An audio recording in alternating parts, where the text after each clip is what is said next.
4-liter V8 for their M3s. There is one of them along with 3 of the straight 6 machines. There you see the V8 in the hands of former Formula 1 star J.J. Leto. They will start in the 15th spot. Now here's the bulk of the GT field. Saw the 2 Porsches go by, followed by that brilliant blue and white number 42 4-liter V8 BMW M3. Back to number 10, BMW, one of the prototype technology group straight 6 BMW M3s that have been so successful in GT competition over the last 2 or 3 seasons. This is Bill Auberlen at the controls. And these PTG cars, which are run by Tom Milner's shop in Virginia, will become V8 powered cars. But for now, they're running the old configuration, the inline 6, and there's going to be a fantastic rivalry this year between the Schnitzer-based team, which of course is based in Europe, and this North American-based team. Out to the leader in the GT class. This is the front 3. This is all 4 position. The 2 Alex Job Porsches and that V8 BMW M3 being driven by J.J. Leto.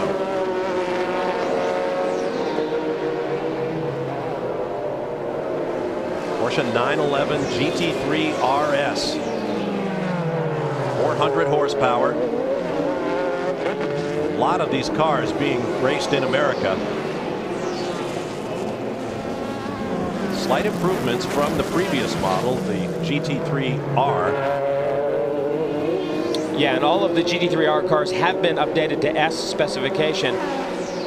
But the big news really are these V8 BMWs, and especially these European-based Schnitzer cars. That is the car there, the first of the V8 cars to run in the ALMS. J.J. Leto, of course, J.J. Leto and Jörg Müller ran in the GT, in the prototype class last year, in the factory BMW. Of course, it doesn't seem to be very Sebring friendly.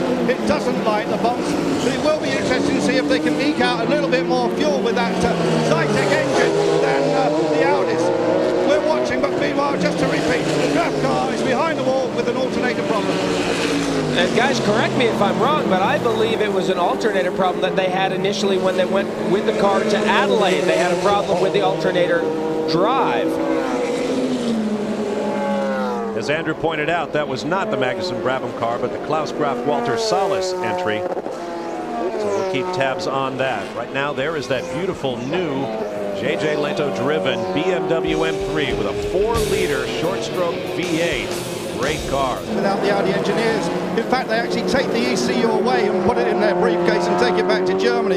And the same, believe it or not, with the shockers and springs, I understand. They're taken off the car. That's what I understand. So they are really controlling these cars very closely. And of course, they're very aware they've got 2 top teams running them. I think particularly at Le Mans, they'll give them even more help because, you know, they're looking for an Audi 1, 2, 3, 4 there. But of course, at Le Mans, we can have some other people really making it difficult for Audi. I think it's going to be one of the most competitive 24-hour races for a long time. Just a quick update on the Saleen. I'm down in the Saleen pit at the moment. Just talked to Franz Conrad. He's very, very happy. Not hard to light up those rear tires when they're cold. There is the PTG BMW. Looks like Bill Auberlen has climbed out of the number 10.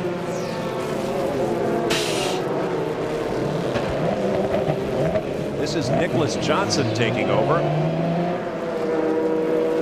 Young Swede in his first season with the team. They're joined in this team by Joey Hand, graduate of the karting ranks, just 20 years of age. Here's the number 42 BMW. This is the V8 car, the class leader in GT. J.J. Leto of Finland climbs out, pitting from 10th spot in the overall. His teammate Jörg Müller will climb in. Andrew Marriotta's there. Indeed, yes, Jörg Müller has climbed in. He's being strapped in by J.J. Leto. The number 42 car, that famous number, of course, that's the number they ran on the prototype BMWs. Now, this is the new V8 engine designed by BMW. And interestingly, after just an hour, it's stopping. We expect those Porsches to go an hour and 20 minutes. So this could be something that will hurt this BMW. Their gas mileage does not look as good as the Porsche. It's coming up on the air jacks now, and the rear air jack very slow to go up. And the tyres are now coming off. They're running on Michelin's, of course.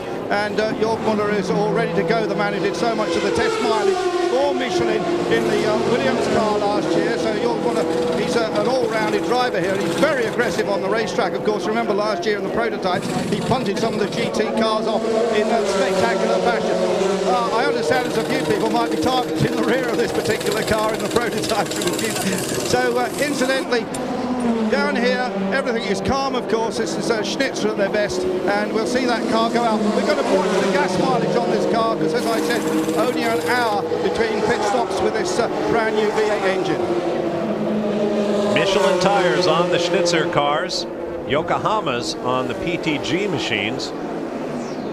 And we need to clear something up, because I know there are a lot of people, and we saw a lot of emails when we had one of the kind of prototype V8 M3s at Daytona when we did the 24-hour race. There are a lot of our emails are about this car and about why BMW is allowed to run a V8 engine in M3 when you can't buy one on the street. And essentially the rules are that as long as it is an engine made by that particular manufacturer, you can put it in the car. And that is essentially what BMW is trying to do here.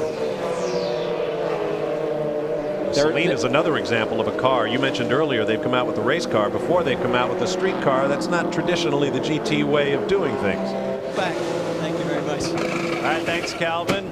A benign growth was removed from David Murray's kidneys. That's why he missed the season opener 2 weeks ago in Texas. Meanwhile, at the 43 BMW pit, this is one of the straight six versions of the car. Dirk Mueller and Frederick Ekblom. And that is Frederick, who just got in the car there.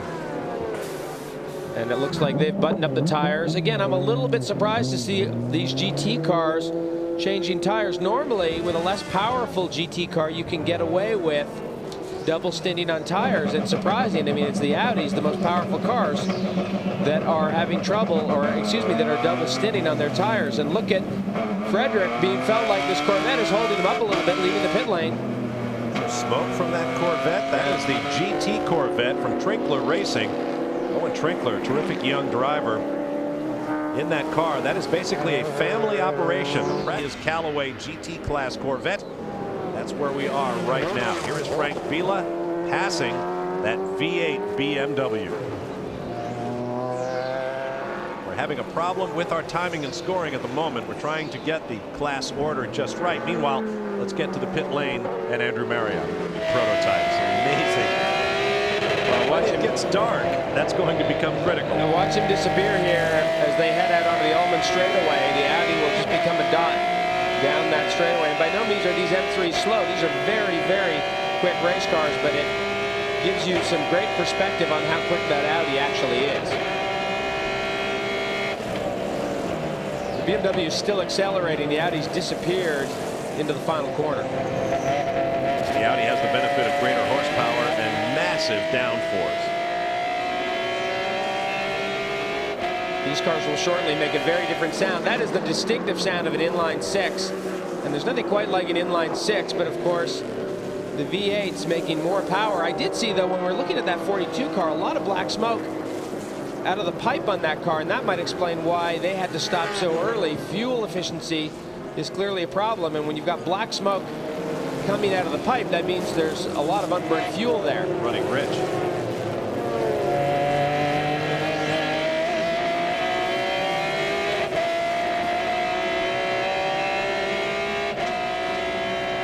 These six-cylinder powered M3s have served BMW so well.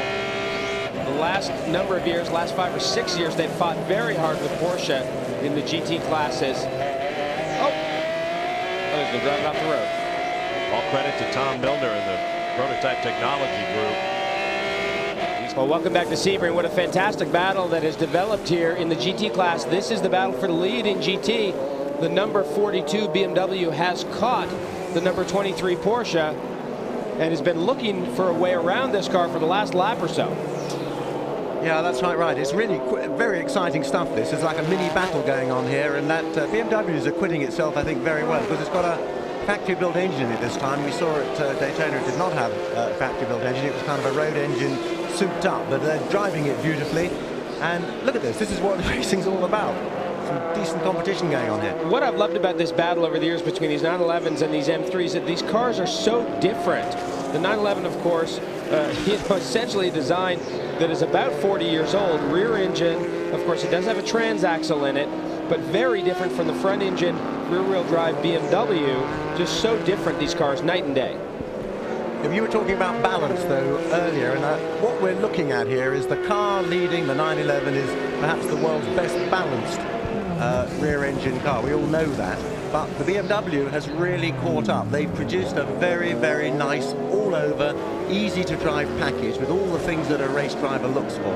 Plenty of torque, great brakes, a really nicely balanced car, and the proof of this is in what we're seeing now. Look at this.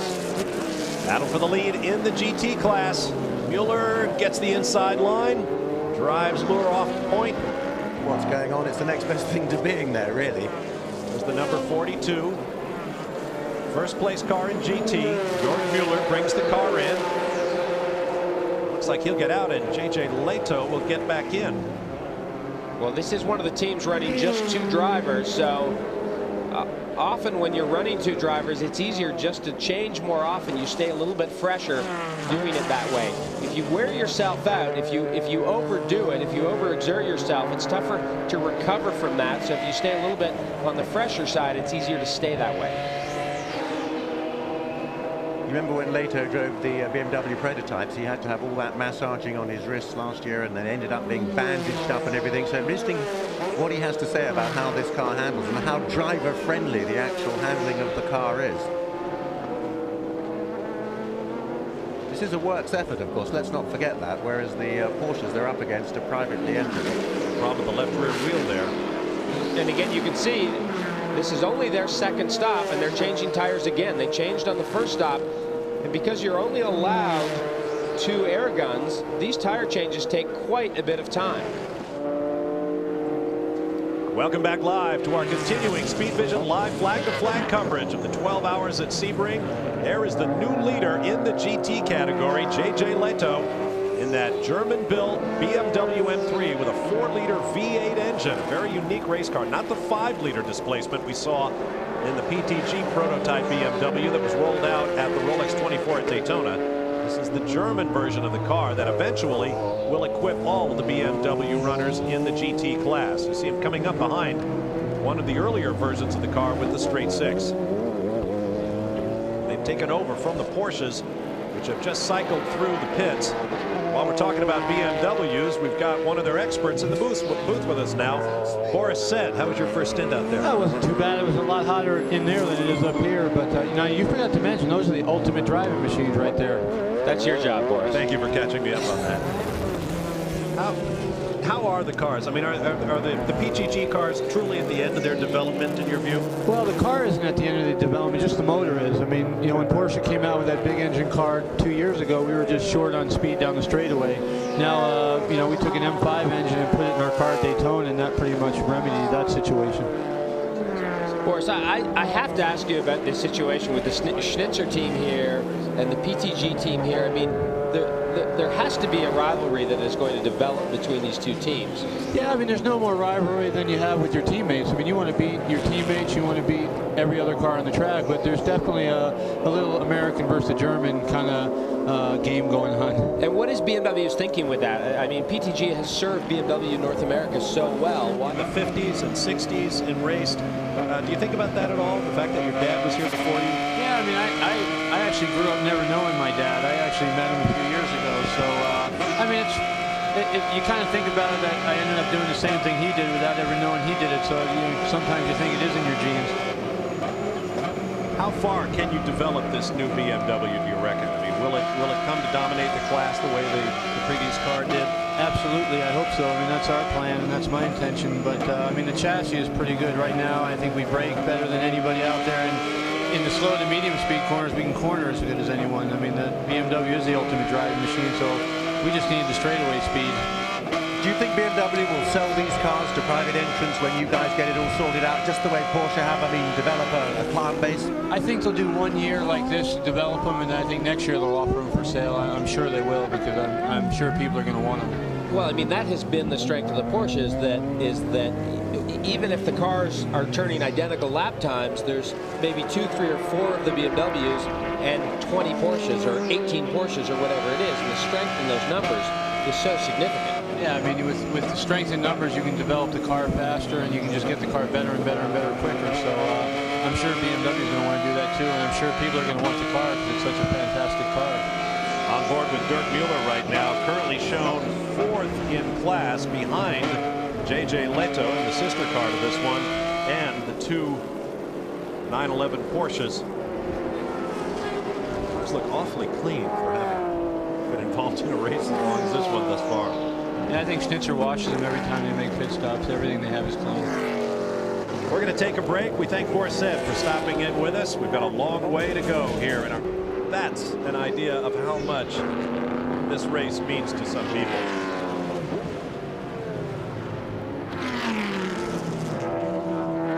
While motoring around, that beautiful V8 engine note. BMW M3 being shared by J.J. Leto and Jörg Mueller. They were teammates in BMW's factory prototypes for 1999 and 2000. Won a bunch of races. You know, we've had so many emails about these V8 powered M3s, and we had the one car in Daytona, we've got the one car here, there will be more cars. And apparently, there have been even some BMW customers have shown up at dealerships and said, I want to order a V8 powered M3. I'm ready to buy one. And of course, the salesmen don't know anything about it because, of course, the car doesn't exist. And BMW tells us they have no plans to build the car. It's just for racing. That's not to say that V8 out of an M5 wouldn't function quite nicely in an M3. Well, It's a great looking car, as isn't you it? pointed out earlier, though, it is a legal GT car because it is a legitimate BMW engine, just placed in another body style. Andrew Marriott has more. Yes, well, I was talking to the BMW engineer who designed this engine a little earlier in the week, and he tells me they will produce a run first of 10 street legal cars. They won't be available here in the United States because there's an emissions problem with them, and they're also going to build a number of these cars also for club racing activities. So I think we're going to see quite a lot of these V8 machines around. Also, I'm just climbing over the pit wall now to take a look at J.J. Leto, who's climbed out of that car just a moment ago. And this time, J.J. is again taking his socks off and he's going to plunge his feet into that bath of iced water. So J.J. obviously from a very... Now down in the BMW pits, the 43 car is in, and there's a lot of oil spread around the engine bay. Andrew Marriott is there. Well, absolutely right. There is oil everywhere. It's been over the screen. Frederick Ekblom has just climbed out of the car. Dirk Muller has got in. But this looks as if it could be a major problem. They did blow a motor on Thursday. And while the brand new V8 seems to be absolutely reliable, this 6 is causing some problems here in the factory Schlitzer team. Now, one of the German mechanics here has got his hand right down into the engine bay trying to sort out what this problem is. It may, of course, be a loose oil union. And I think this could be a big problem for this car, which has been running so strongly. We'll just follow the story and go back to the booth just for a few moments. If I got more, I'll come back to you guys. All right, thank you, Andrew. We're still with Lucas Luhr while they work on that BMW. Lucas, we'll ask you the same question we've asked teammates elsewhere in the program. You have two very evenly matched cars.